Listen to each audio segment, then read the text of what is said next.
as humans, we have been brainwashed. I'm going to purposely use that word. We have been brainwashed Okay. by this industry to believe that the holy grail lies in finding the right diet for us. Right? We go out and we say, well, maybe keto will work for me. Well, maybe Whole30 will work for me. Maybe I need to take this pill or this injection.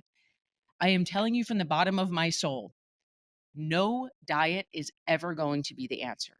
The goal for this, none of us want to think about food, right? We want to live our life. We want crazy amounts of energy. We want health. We want to be able to eat whatever the heck we want and stop thinking about it. The goal is to release this control that food has over us.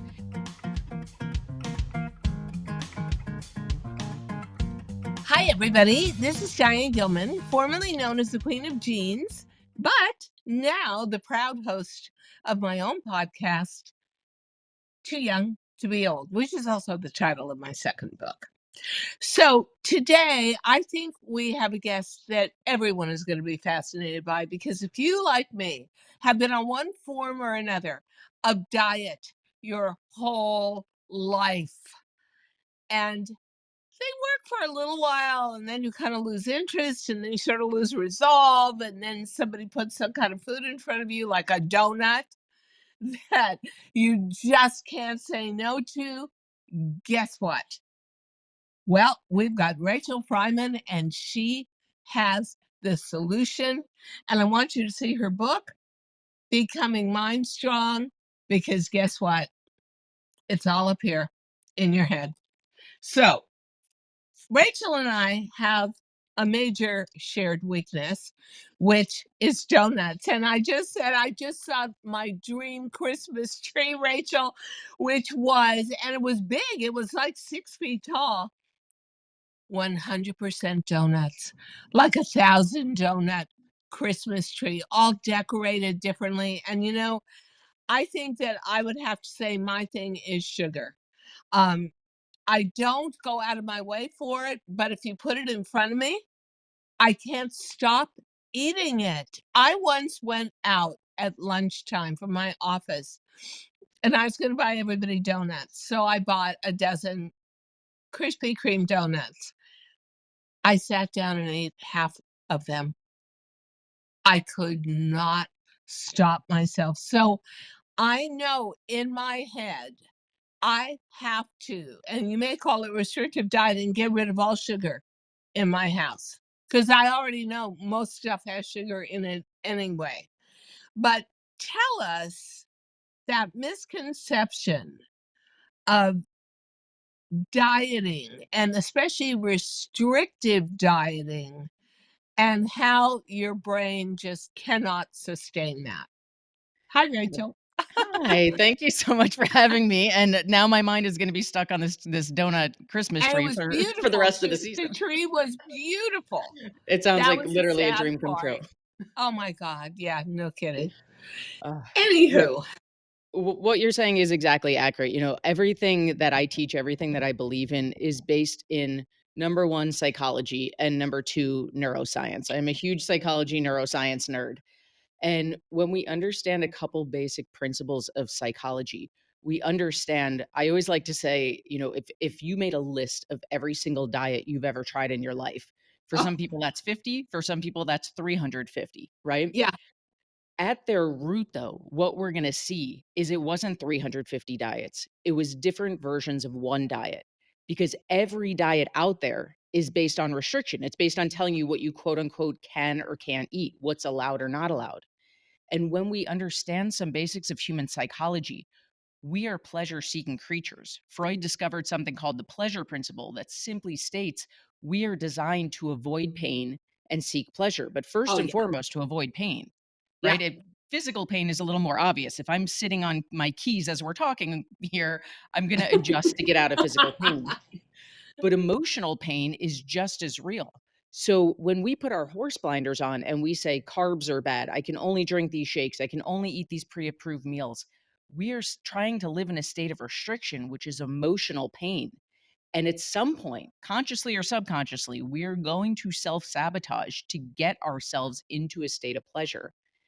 The problem is, as you know, right, most of us have been chronic dieters our whole life.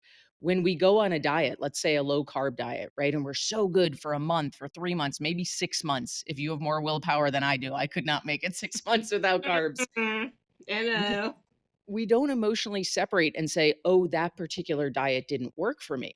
We say, "Who am I kidding thinking anything would ever last? Why do I have no willpower? Why am I so bad at this?" We beat ourselves up and go down the rabbit hole. And to me, the most important step, first and foremost, especially as women, is that we take a step back and we wipe the slate clean. We say, wait a second, I haven't tried 500 diets. I've tried different versions of one, and every single one of them was fighting against my human nature. So it's time to wipe that slate clean, give my past self a little hug and forgiveness, and learn nutrition in a different way as a skill that flows with our human nature instead of fights against it. And then for me, because I think that I've lived between two youth obsessed worlds, the world of television and the world of fashion. Mhm. I see myself as a fat person. So when I had breast cancer, first of all, when I lost my husband, I gained almost 95 pounds. I was truly huge, but in my brain, I just didn't want to see it. I wouldn't even look at myself in a mirror. So there is that thing of denial. And then I think that my restrictive dieting comes from my brain, where I now always look at my body, even though I lost the majority of that weight. I gained back 30 pounds during breast cancer, all from steroids and water retention, and that took forever to get rid of. I tell myself all the time as a motivator, you're fat. Oh, you're so fat. You're really fat. And I looked at myself really closely the other day, and I did look thinner. I mean, I have been really pretty disciplined about eating because holiday season, I always fall off the rails. And you know what I said to myself? Oh, that's just today. It's temporary. Mhm. I won't even give myself the credit for losing weight because I'm so afraid that giving myself credit for being successful at dieting is going to open the portal of, okay, so let's go to the all you can eat buffet of life and just stay there forever. That is not being mind strong. So, what is being mind strong? Yeah. First of all, thank you for being that vulnerable. I know your story. I'm sure that your listeners right now are listening and nodding their heads and they're like, "Yes, not many people will say that out loud." But again, especially as women, this is what we do. We beat ourselves into the ground, and when there's that glimmer of hope, instead of praising ourselves, it's like, "Oh, but it's temporary. Oh, it's not real. Oh, it's a fluke," right? So Yep. to answer your question, and then I want to get back to what you just said because everything you just expressed can be, I don't wanna use the word fixed, but it's a result of your current brain wirings. I wanna have a deeper conversation about that. But to back up, the name MindStrong came from 2 different components. My background is kind of unusual. I was not born into a world of fitness. I started as a jazz musician in New York City, and I went on to Whoa. teach music. Yeah, very different background than most people expect. Yeah. And as a teacher, that is my calling in life. My superpower is that I can take what seems like really big, complicated subjects and break them into bite-sized baby steps. I'm not a coach, I'm not a personal trainer, I'm not a motivator, I'm an educator. So to me, MindStrong comes first and foremost from the education side. The other piece of the name MindStrong comes from my love of neuroscience. Because when we understand, I'm going to give you a little 30-second neuroscience lesson. Please, And it's gonna help you please understand do. those thought processes. Every time in life that we either think a new thought or take a new action, you can go on YouTube and watch videos of this. It's the coolest thing in the nerdiest way ever. A neural connection is formed in our brain. So to go back to my musician days, I pick up the violin, I learn my fingers for the note C sharp, and I play it. That very first time a neural connection's been formed. It's super weak, it's not strong yet, it's a weak little bridge, but it's there. Every time I repeat the action or thought, there's this stuff in our brain called myelin that acts like cement. And every time I repeat, that myelin is coding that neural connection. With enough time and consistency, that neural connection gets formed strongly enough to where it's a well worn habit, right? If we think about brushing our teeth, we didn't come out of the womb dying to brush our teeth. Someone poked us every day until we did it, we did it, we did it. And now, if I was like, hey, how was brushing your teeth this morning? You're gonna, I don't remember, right? I assume I did it, but it's so myelinated in my brain.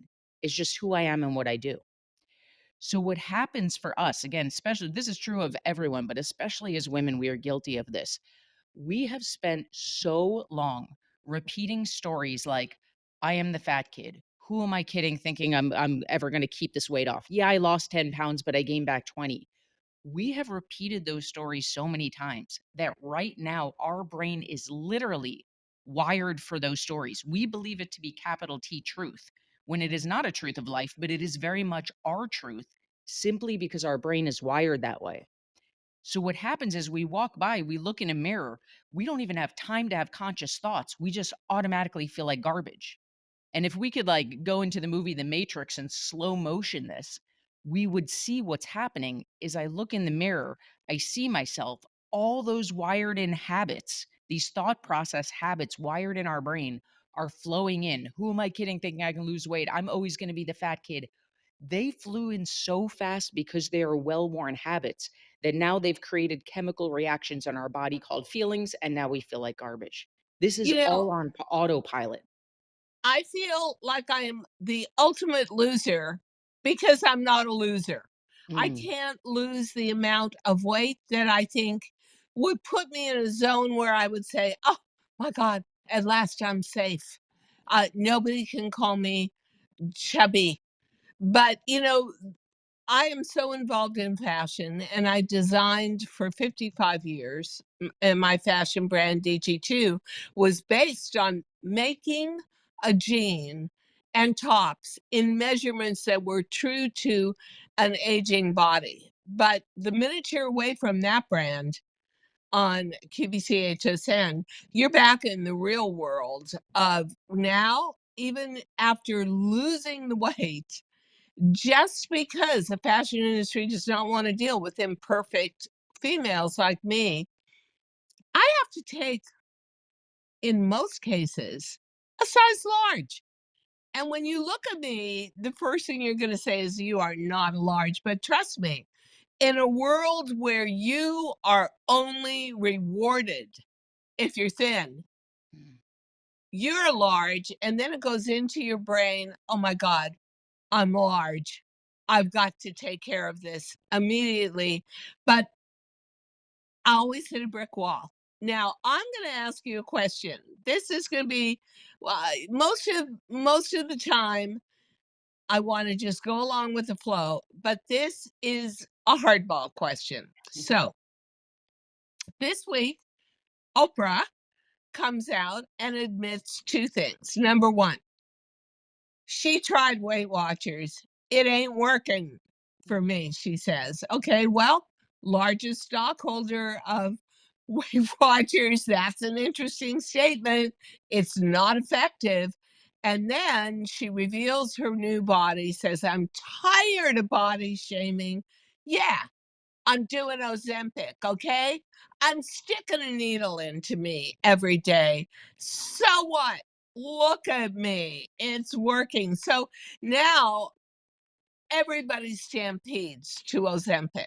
And a new drug comes out called RO, which I'm sure is a hyphenate for some long drug name. That we can't And pronounce, yes.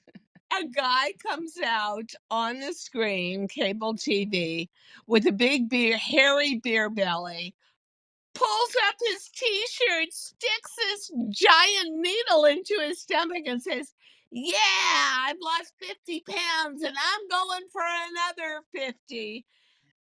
And then when you're all done with that, you see these ads constantly for Sono Bello, which is a form of liposuction, but done with radio frequency. So it shows a woman and she says, well, I've had 3 children and I have this giant stomach overhang. Look at my bikini body now after Sono Bello. And I'm thinking, where did the skin go? I don't get it. I think we're missing a few points here. And I think also, and I only think this, I'm not qualified to make any statement other than a personal opinion, that Ozempic and this new drug Roe, and I'm sure there's a zillion others in the wings. I got a feeling that these in 10 years we're going to say to ourselves, you know, that wasn't such a good idea. But I'm going to ask you, what is your aggregate opinion of the way Americans approach weight loss and maintenance, which is, hell no, I'm not doing any work. I'm just going to punch a needle in my stomach, or I'm just going to go for a radio frequency and it's not going to hurt and it's going to be so comfortable. What is your opinion of all that, Rachel? Yeah. Well, first of all, I think 10 years is very generous. I'm going to say that any of these celebrities we see coming out saying this is the newest diet I'm doing, give them 2 years. And I say that from experience. I have watched thousands of women go on the latest fad diet. It works. It works temporarily and they will lose 100 pounds and then they're going to gain back 150 Why? Why? because it's not sustainable. To me, everything that I teach, everything that I believe in is not about dieting. As humans, we have been brainwashed. I'm going to purposely use that word. We have been Okay. brainwashed by this industry to believe that the holy grail lies in finding the right diet for us. Right? We go out and we say, well, maybe keto will work for me. Well, maybe whole 30 will work for me. Maybe I need to take this pill or this injection. I am telling you from the bottom of my soul, no diet is ever going to be the answer. The goal for this, none of us want to think about food, right? We want to live our life. We want crazy amounts of energy. We want health. We want to be able to eat whatever the heck we want and stop thinking about it. The goal is to release this control that food has over us. And no diet, no pill, no injection is ever going to do that for us long term. The way that we take control of anything in life is by understanding it, right? If you're someone who's petrified of finances because you're in a lot of debt, but your goal is to be wealthy, the way that you get over that fear is by getting your hands in the dirt and learning to take control, right? Whatever scares you in life is because you don't understand it yet. And once you understand it, you're in control of it and you can release it. So to me, name the diet, right? Cutting out carbs or the latest injection. At the end of the day, if it is not based in education, if it is not a skill that you can master, it's not going to last long term. So my approach to nutrition is not a diet. It's let me teach you the skill of nutrition. It is human biology 101. And once you learn it, you can't Harry Potter it out of your brain. You can't unlearn it. It's a skill you learn once and you literally have for the rest of your life and you never diet again. You release the control food has over you. You stop ruminating and you are in complete control of your health. Well, I wonder how many millions of people are saying, oh, yeah, but I think I'll just stick a needle in my stomach. Actually, it looked pretty barbaric, but um, I think it is, and you might agree, so American to say, yeah, you know what? I just want to pay for it. I didn't want to work for it. And yet, I know because when liposuction first came out, and it had to be 30 years ago, 35 years ago, I remember I had gotten my one and only facelift so I could go on TV and not cringe at my image. And he was one of the founders, Dr. Daniel Baker, of liposuction. And I remember saying, I really want it because I always have been so attracted to carbs and sugar, and carbs turn into sugar in your mouth. So there you go. And he said, Diane, he said, I'll do it, but you're never going to have a bikini body. I'm just going to get rid of some surface fat. And he was right. And I learned a lesson through that, but I didn't learn a life lesson about dieting. And so all my life, I think I have approached food as the enemy, Yep. and I wonder what you think of that. And maybe we're scared of our enemies in life because we think they have too much power over us. Oh. But I know at a certain point, and we were talking about loving Krispy Kreme donuts. Here I am talking about it again. And I just went through my entire pantry and got rid of everything that was a direct sugar product. And that is the only way, Rachel, I can handle it. Because if it's in front of me and I want it, I'm going to reason all of that away like, no, no, no, you shouldn't have it. No, no, no, you're really doing okay with it. And I will go right back and eat it. I bought just caved in. I like things that are creamy and sugary. And I bought a New York cheesecake. And I said, I'll just have one sliver. By the time the next day rolled around, I had eaten half the cheesecake. And so, how does your approach work for somebody like me, who I would almost say, and I wonder if you agree with the word or the terminology, food addiction? Absolutely. And to validate, you are not alone in that. I'm going to tell you that 98, 99% of the women who come to us, the first the first hesitation that we hear is I would love to believe this can work for me, but I think too black and white. If I have one cookie, I'm going to have 7. If I have one donut, I'm going to have half a dozen.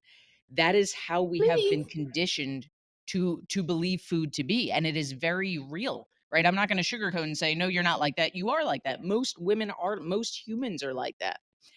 One of the biggest, as a business owner, we're always looking for patterns. Like what are the stories that people are telling over and over again? And the biggest feedback that we hear at the end of my 12-week program is what this did for me is it healed my relationship with food. That was not a marketing term I Ooh, came up with. It's something we heard from thousands of women. This healed whoa. my relationship with food for the exact reason you're saying. When we grow up in diet culture, like let's go back to those neural connections, right? We have spent 20, 30, 40, 50 years wiring our brain for beliefs like this is a good food, this is a bad food, this is allowed food, Yes. this is not allowed, right? So, our brain right now, of course, we're this way. We are wired to believe if I have a donut, it is going to make me fat. If I have a donut, I've done something wrong and it's a bad food. So, what we do is we put our horse blinders on and we say, I can't, I can't, I can't. But knowing what we talked about earlier about the pleasure principle, about restriction, when we give ourselves an inch, of course we're taking a mile because we've learned that donuts are bad. So when I'm finally quote unquote bad and I cave and I have one, of course you're having 6 because we have to get it all in because we don't know when the next time we're going to have them is. Yeah, because it was so bad that I have to Yes, eat it really quickly, and then I'm somehow lightning is going to strike me at right. any And moment I'm going to start again afterward. Monday. So I may as well get it all in now because I'm going to go be good again on Monday. Yeah. Exactly. The reason that we call this healing your relationship with food is the way that we approach nutrition as a skill is first of all we take off the labels good bad allowed not allowed.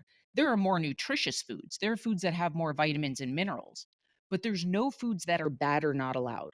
So for me as a fellow donut lover, if I want to have a donut, I go into it full well knowing it's not the most nutritious food. I'm not going to do it every single day, and if I want to fit it into my personal nutrition budget, it wasn't a cheat day, it wasn't a splurge. I can still be losing weight while having the occasional donut. And simply giving ourselves that permission, taking off that label of bad, what happens many times is, yeah, there's days I have the donut, and then there's days where I'm like, yeah, I could fit this into my day if I want to. And I know it's going to use up a lot of my food. I don't know if I want to spend it on that. Maybe I'll wait and have it next week if I'm still craving it. Sometimes just giving our signing our own permission slip, I like to call it, gets us out of this good, bad, black and white mind of thinking. And these are the steps that organically heal our relationship. I say to myself, and I haven't had a donut in a while, but you're sort of giving me permission to do that. I've Yes. actually been really restrictively, and here I'm going to use the terminology, good this Mm. holiday season. But I remember the last time I had a donut, and of course I wanted to go back and buy more. I said, Diane, what could be wrong with a donut? It's only white fried bread soaked in liquid sugar. What could be wrong with that?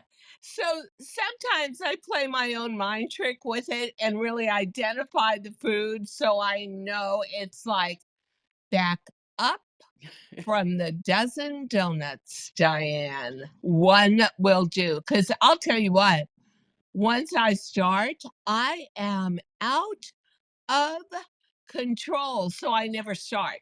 Yeah. Yeah. That's I me. believe it. I believe it, and that is 100% how your brain is wired right now, so it makes complete sense. There's a story in my book, same as you. Again, we are Krispy Kreme soul sisters.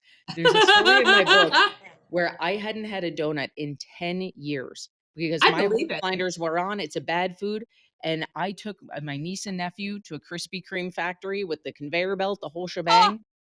I took a yes. bite of one, it led to 6 donuts and ruining my vacation from the bellyache I had after 6 Yeah, donuts. I that's what happened to me. Yep, I ate half a dozen donuts at once. I could not stop, and I got so ill from yep. the sugar overload. I mean, I felt awful. I felt like my major arteries were all clogging, but yeah, I am definitely from that old school of good and bad. Right, If you're a good girl, you barely eat during the day.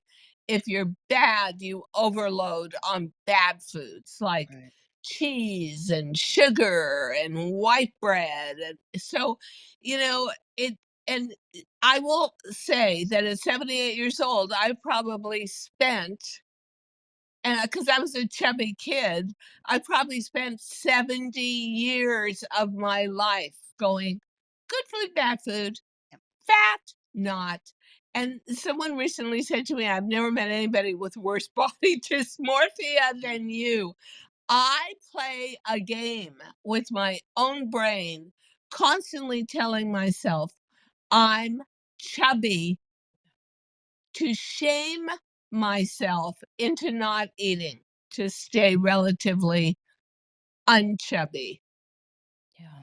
Oh, I wanna get my hands in the dirt with you because when we seriously, when we understand, the little neuroscience lesson that we just had, that's what's going on right now, right? At 78 years old, you have had decades and decades of Oh, repeating these stories to yourself, and they are deep wired. They feel like truth in your body because they are deep wired.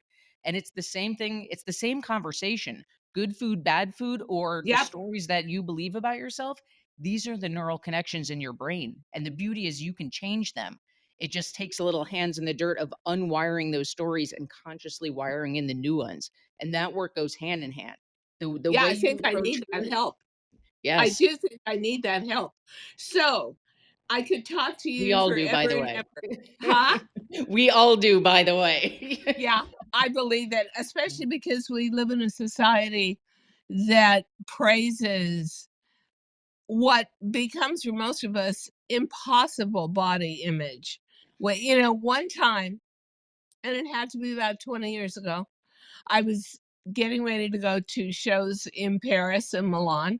I'm standing in the airport and I see someone in front of me, and I thought to myself, that poor woman. I mean, she's so anorexic.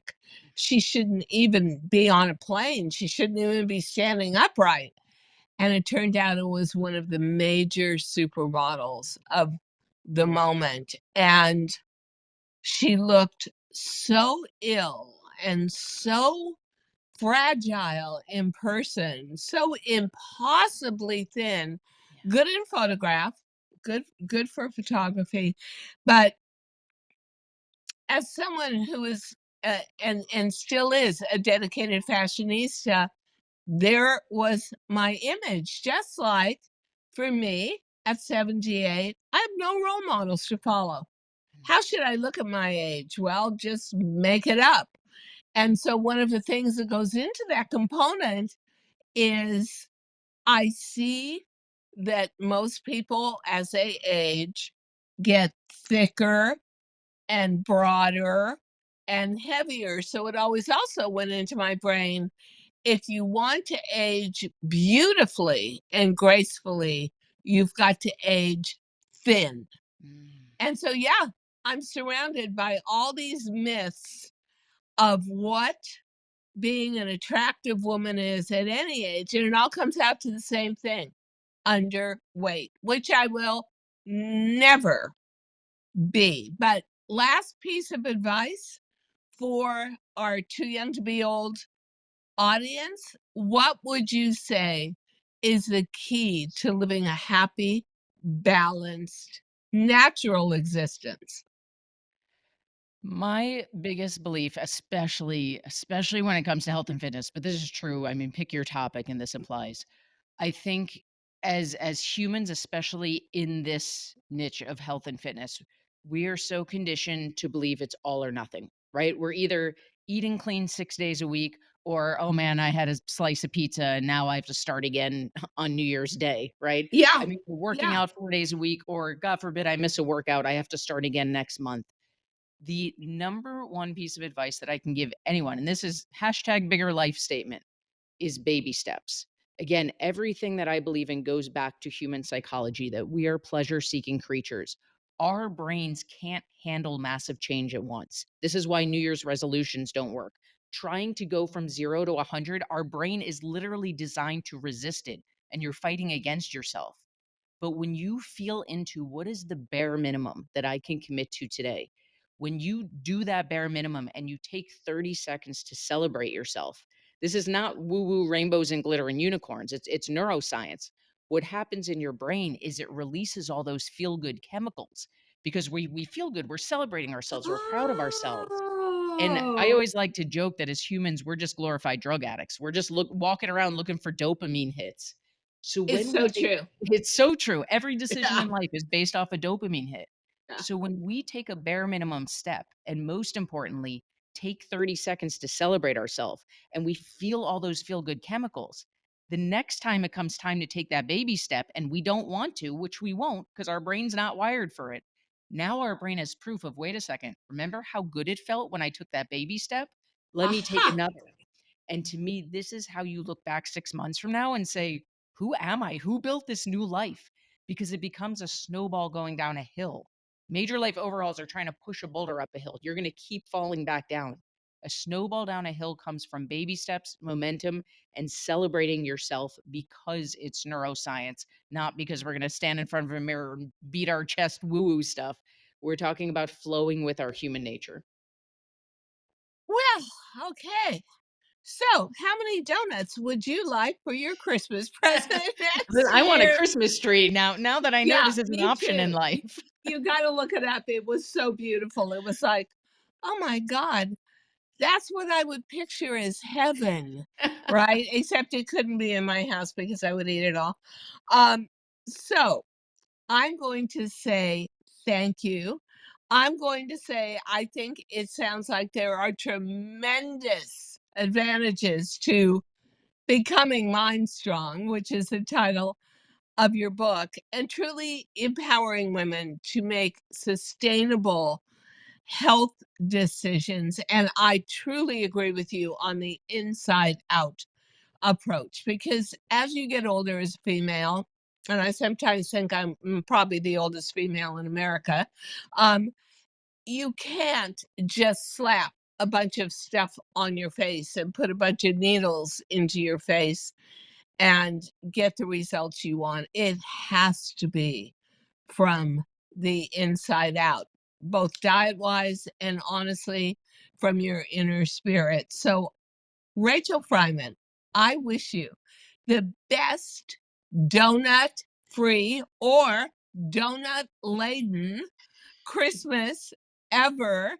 And thank you for being a part of our New Year, New You options. And you, everything you said makes so much sense. So thank you so, so much for being a part of Too Young to Be Old. Thank you so much for having me. This was a blast.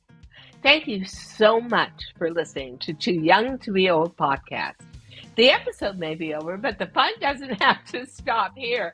Find us on Facebook, Instagram, TikTok, and YouTube at The Diane Gilman, or visit our website, thedianegilman.com. If you like the show, leave us a rating or a review, and subscribe so you don't miss the next episode. And until then, don't forget, age is just a number. Together, we'll prove that we are all too young to be old.